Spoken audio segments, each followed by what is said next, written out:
एक बादशाह के महल की 4 दीवारी के अंदर एक वजीर और एक कारदार रहता था। वजीर और कारदार के पुत्र में गहरी दोस्ती थी। हम उम्र होने के कारण वो दोनों एक दूसरे के साथ पढ़ते लिखते थे। वजीर के कहने पर कारदार का लड़का उसके सब काम कर देता था। वो वजीर को चाचा कहकर पुकारता था। बादशाह कारदार के पुत्र को बहुत प्रेम करते थे। बादशाह के कोई संतान नहीं थी, इसीलिए वो कारदार के पुत्र को अपने पुत्र के समान ही समझते थे। बादशाह ने उसको महल और दरबार में आने जाने की पूरी छूट दे रखी थी। कारदार के पुत्र के प्रति बादशाह का प्रेम देखकर वजीर को बहुत ईर्ष्या होती थी। वजीर चाहता था कि बादशाह केवल उसी के पुत्र को प्रेम करे। अगर बादशाह ने उसके पुत्र को गोद ले लिया तो बादशाह के मरने के बाद उसका पुत्र ही राजगद्दी पर बैठेगा। लेकिन वजीर की इच्छा के विपरीत बादशाह का प्रेम कारदार के पुत्र के लिए बढ़ता ही गया। बादशाह वजीर के पुत्र को जरा भी पसंद नहीं करते थे,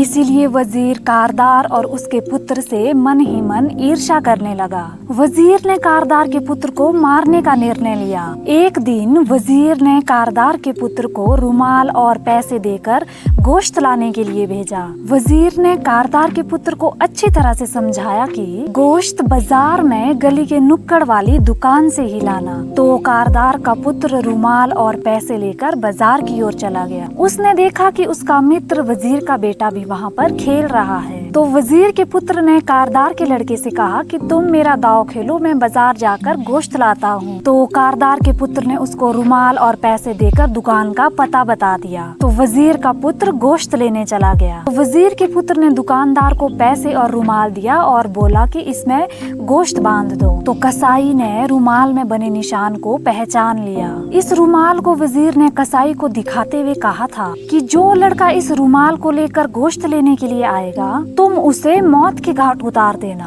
कारदार के पुत्र को मारने के लिए वजीर ने कसाई को पैसे भी दिए थे। कसाई ने अंदर भट्टी जलाकर सारी तैयारी पहले से कर रखी थी। तो कसाई ने रुमाल और पैसे लेकर उस लड़के को वहाँ बैठने के लिए कहा और खुद अंदर गोश्त लेने के लिए चला गया। तभी वो लड़का भी अंदर चला गया। तो कसाई ने तुरंत उस लड़के को पकड़ा और उठाकर भट्टी में झोंक दिया। कारदार का पुत्र अपना दाव खेलकर घर जा रहा था कि उसे रास्ते में वजीर मिला। तो कारदार के पुत्र ने पूछा कि चाचा भैया गोश्त ले आया? इतना सुनकर वजीर के पैरों के नीचे से जमीन खिसक गई। तभी कारदार का पुत्र कहता है कि चाचा भैया ने मुझसे रुमाल और पैसे ले लिए थे और कहा था कि तुम मेरा दाव खेल लो, मैं गोश्त लेकर घर चला जाऊंगा। मैंने भैया को दुकान का पता भी बता दिया था। तो वजीर की आंखों के आगे अंधेरा छा गया और उसके मुंह से एक भी शब्द नहीं निकला। अपने पुत्र को याद करता हुआ वजीर अपने घर चला गया। तो वजीर सोचने लगा कि जो दूसरों के लिए कुआं खोदता है खुद ही उसमें गिर जाता है। तो इस कहानी से हमें यही शिक्षा मिलती है कि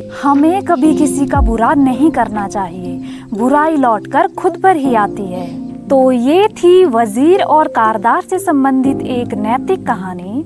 उम्मीद करती हूँ कि आपको ये वीडियो पसंद आई हो। अगर आपको ये वीडियो पसंद आई हो तो प्लीज़ वीडियो को लाइक कर दीजिए, अपने दोस्तों के साथ शेयर कर दीजिए। चैनल पर नए हो तो चैनल को सब्सक्राइब कर दीजिए। फेसबुक पर देख रहे हो तो फॉलो ज़रूर करिए। आपसे मिलते हैं एक और इंटरेस्टिंग और ज्ञानप्रद कहानी के साथ। तब तक के लिए राधे राधे।